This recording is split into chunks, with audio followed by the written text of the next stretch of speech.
کی تو مکہ کی یا مدینے کی بات کی.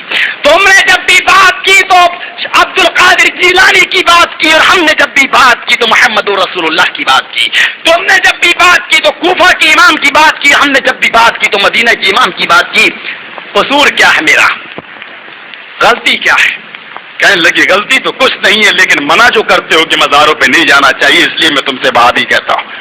ہم نے کہا وہابی کہو, اللہ کا شکر ہم وہابی ہیں, رکابی نہیں.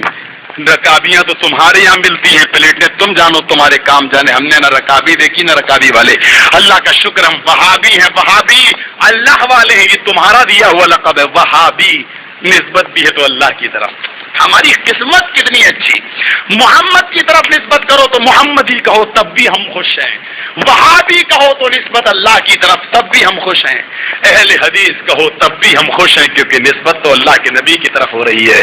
ہائے ہائے, تمہاری نسبت یا تو کوفہ کی طرف ہے, یا دیوبند کی طرف, یا بریلی کی طرف. تمہاری نسبت ہندوستان کے شہروں کی طرف ہے. بولے مولوی صاحب بات صحیح ہے, لیکن کیا کروں, ہمارے مولوی نہیں بتاتے ہیں. کیا کروں, ہمارے مولوی نہیں بتاتے. ایک مسئلہ یاد رکھنا اور سن لو, ساری دنیا کو چیلنج. جاؤ تم بھیونڈی کے سارے مفتیوں سے کہنا, اگر وہ ہمارے شرط کو ماننے کے لیے تیار ہو جائیں تو ہم کل شرط لگانے کے لیے تیار. اگر وہ نہ مان پائے, پورے مہاراشٹر کے مفتی, پورے ہندوستان کے مفتی, ساری دنیا کے مفتیوں کو چیلنج. آؤ, تمہیں دعویٰ ہے کہ میرا مسلک صحیح, ہمارا دعویٰ ہے میرا مسلک صحیح. تمہارا دعویٰ ہے شافعی برحق, ہمارا دعویٰ ہے ہم برحق. حنبلیوں کا دعویٰ ہے ہمارا مسلک برحق, ہمارا دعویٰ ہے ہمارا مسلک برحق. فیصلہ ہو نہیں سکتا, فیصلہ تم پہ ٹھہرا. آؤ, ایک چیلنج اور ساری دنیا کے مفتیوں کو میرا چیلنج.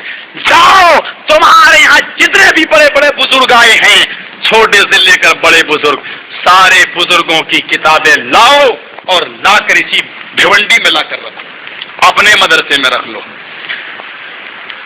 امام محمد, امام یوسف, امام ابو حنیفہ رحمۃ اللہ علیہ, فتاوی قاضی خان, جتنی بھی تمہاری کتابیں, ساری کتابیں تمہارے بزرگوں کی, چھوٹے سے لے کر بڑے تک سارے بزرگوں کی کتابیں لاؤ, جمع کرتے ہیں یہاں پر. شافعی لوگ بھی لے کر آئے, ان کو بھی جمع کر لو.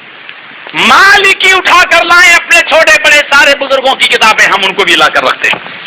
حنبلی لائیں, چاروں امام کے ماننے والے اپنے چاروں مسلک کی کتابوں کو لا کر یہاں پر جمع کر دیں. اور ہم بھاگتے نہیں ہیں, ہم بھی چھوٹے بڑے سارے بزرگوں کی کتابیں لے کر آتے ہیں. چلو, ہمارے اہل حدیثوں میں چھوٹے بڑے جتنے بھی بزرگ گزرے, سارے بزرگوں کی کتابیں ہم بھی لاتے ہیں. اور فیصلہ تم پہ ٹھہرا ہے, فیصلہ تو کرو.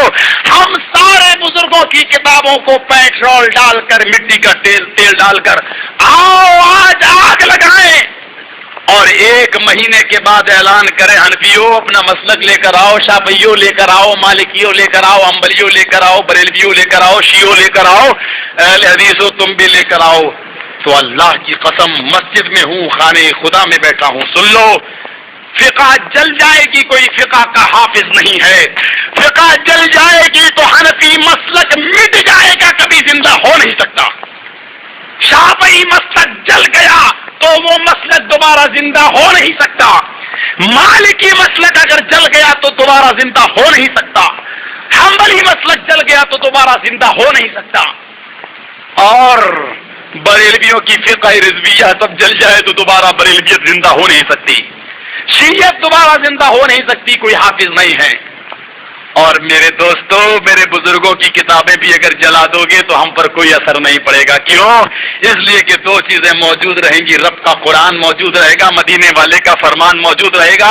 اور ہماری دعوت یہ ہے کہ میرے بزرگوں کی کتابوں کو آگ لگا.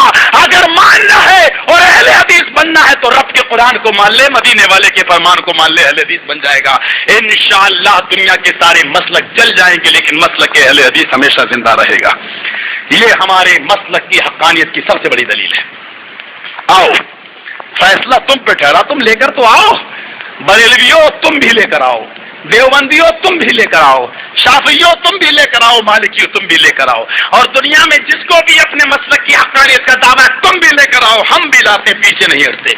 سارے بزرگوں کی کتابوں کو آگ لگاؤ, پھر دیکھو بچتا کیا ہے. جو بچ جائے وہی برحق, جو بچ جائے وہی برحق. اور انشاءاللہ کچھ اور نہیں بچے گا، بلکہ بچے گا تو صرف رب کا قرآن بچے گا اور مدینے والے کا فرمان بچے گا۔ اور تم کہتے ہو کہ حدیثوں کو ڈائریکٹ نہیں سمجھ پاتے ہیں، سمجھانے والا چاہیے۔ ساری حدیثیں ابو حنیفہ رحمۃ اللہ علیہ سمجھے تھے بیچارے، جو اپنی بیٹی کا بھی جواب نہیں دے پائے۔ ساری حدیثیں یہ سمجھے تھے جن کو اپنی زندگی میں 16-17 حدیثوں سے زیادہ نہیں ملی۔ یہ ہائے ہائے ہم ان پر تنقید نہیں کرتے، لیکن غور کرو انہوں نے بھی کیا کہا، لوگوں اذا صح الحدیث فہو مذہبی، جب صحیح حدیث مل جائے تو وہی میرا مذہب ہے، اس کو مان لینا۔ میرے بھائیوں، تم میں اپنے آپ کو یا تو اہل حدیث کہلاؤ، کیونکہ حدیث مدینے والے نے کہی ہے۔ حنفی اور شافعی اور مالکی یہ کہلانا ختم نبوت پر ڈاکہ ڈالنا ہے، ڈکیتی ہے، چوری ہے محمد کی شریعت کی۔ کیوں جانتے ہو؟ یہ مکان میرا ہے، میں نے یہ 2 منزل مکان بنوایا ہے، 3 منزل تو میں لکھتا ہوں جرجیس منزل۔ کوئی ماں کا بیٹا آئے اور اپنا نام لکھ کر تو دکھلائے ادریس منزل، قتل کر ڈالوں گا میرے نام پر اگر اب میرے مکان پر اپنا نام ڈال دیا۔ کیوں؟ گھر میرا، تو کون ہوتا ہے اپنا نام ڈالنے والا؟ تیرا مکان، میں اپنا نام نہیں ڈال سکتا، تو لکھتا ہے اسماعیل منزل، میں کہوں یار نام کارڈ مکان میرا ہے، جرجیس منزل لکھ، تو تم کہو گے مقدمہ لڑو گے، قتل کر ڈالو گے، لیکن ہم اپنے مکان پر میرا نام نہیں ڈال سکتے۔ تمہیں اتنی سی غیرت برداشت نہیں ہوتی کہ اپنے مکان پر میرا نام ڈال دو، غیر کا نام ڈال دو؟ اور زبردستی اگر کوئی کسی کے مکان پر اپنا نام ڈال دے تو دنیا کیا کہتی ہے؟ چور ہے، بے ایمان ہے، ڈکیت ہے، اس نے فلاں کے گھر پر قبضہ کر لیا، اپنا نام ڈال دیا۔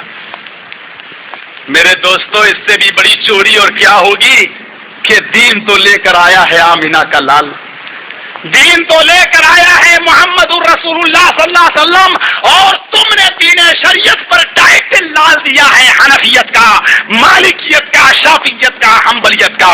یہ دین لے کر آئے محمد، اور تم نے اپنے آپ کو کہلوایا ہم حنفی ہیں، ہم شافعی ہیں، ہم مالکی ہیں، ہم حنبلی ہیں۔ یہ دین کی چوری نہیں تو اور کیا ہے؟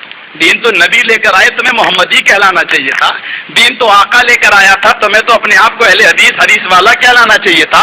تم نے نبی کے دین کی چوری کی، دین نبی لے کر آیا، تم نے نام دوسروں کا ڈال دیا، نبی کے امتیوں کا ڈال دیا، اس سے بڑی چوری